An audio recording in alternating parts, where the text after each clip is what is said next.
are discussing about gate solutions for 1990 paper, and the topic we are discussing is electron devices.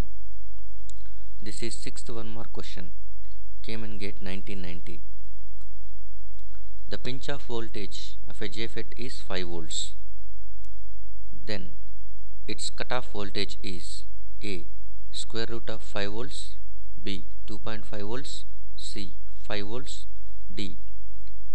5 power 3 by 2 volts. The right answer for this one is C. 5 volts. Pinch off voltage of a JFET. If the pinch off voltage is 5 volts, then cutoff voltage is also 5 volts for JFET. We will see the details now.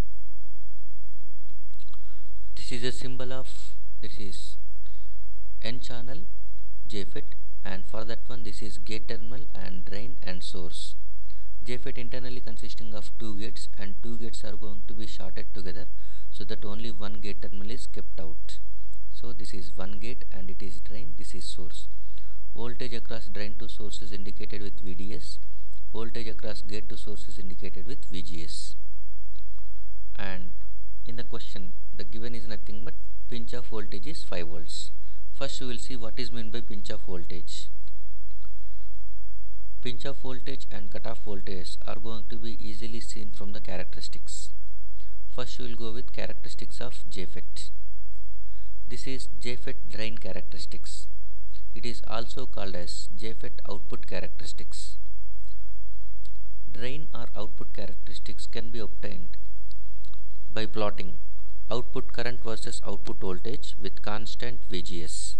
That is ID versus VDS with constant VGS is nothing but drain characteristics. So with constant VGS, that VGS can be any voltage, either it may be 0 volts or negative voltage, but it cannot be a positive voltage. Always JFET input junction, that is gate source junction, is reverse biased to achieve high input impedance. So VGS can be at most 0 volts or it has to be negative for N channel JFET, whereas VGS is equal to at most 0 or positive for P channel JFET. So now we are going with VGS is equal to 0, that is nothing but shorted gate terminal. Whenever VGS is going to be 0 and you are increasing VDS, so from here onwards this is we are moving towards x-axis, that is nothing but the value of VDS is increases. As VDS increases, drain current starts to increase linearly. Up to some point the drain current is increases as VDS increases. After that one, the drain current no more increases, it will be saturated, so it will become constant. The point at which the drain current becomes constant, that is going to be treated as pinch off point. So pinch off point can be defined, pinch off voltage can be defined in this way. Pinch off voltage is the minimum drain to source voltage at which drain current becomes constant when VGS is 0 volts. Pinch off voltage is the minimum drain to source voltage at which drain current becomes constant for VGS is equal to 0 volts. It is only true whenever VGS is equal to 0 volts. If you apply VGS is equal to minus 1 volt, minus 2 volts, minus 3 volts like that, at that time, even though the drain current becomes constant at 1 voltage, that will not be treated as pinch off voltage. Pinch off voltage is only defined for VGS is equal to 0 only. Now, from the transfer characteristics. Transfer characteristics is between output current versus input voltage. Output current is ID and input voltage is VGS, gate to source voltage. So transfer characteristics always plot between ID versus VGS for the given value of VDS. So maximum channel implies nothing but the region between these two P plus gates. Look at this one. This is a symbol, and this P plus gate, this is also a P plus gate. The place between these two P plus gates is going to be treated as channel. The width of the channel determines the current flow whenever VDS is applied. If the width is large, at that time current flow is large. So whenever VGS is equal to 0, there is no potential barrier formed. the built-in potential barrier can be neglected because it is very small. So by that time maximum channel width is going to be available for conduction. But whenever VGS is going to be negatively applied, so that potential barrier depletion region across PN junctions are going to be increases.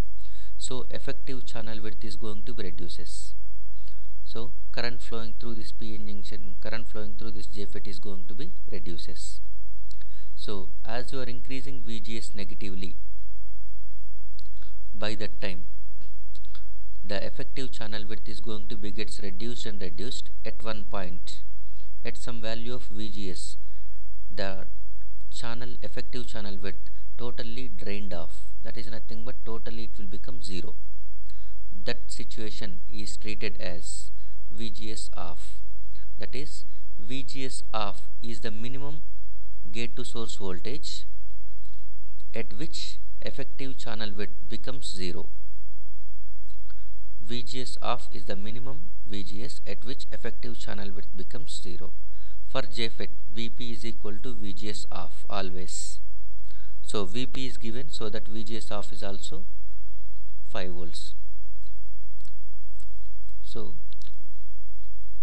this is from this equation. At this point, gate voltage VP that pinches off the current. Okay, so that VP itself is nothing but VGS off. From that point onwards, ID becomes 0. We can prove it in another way also. Look at this one. This is second method. How to prove VGS off is equal to VP? We know the drain current equation for JFET. Drain current equation for JFET is ID is equal to IDSS into 1 minus VGS by VP whole square.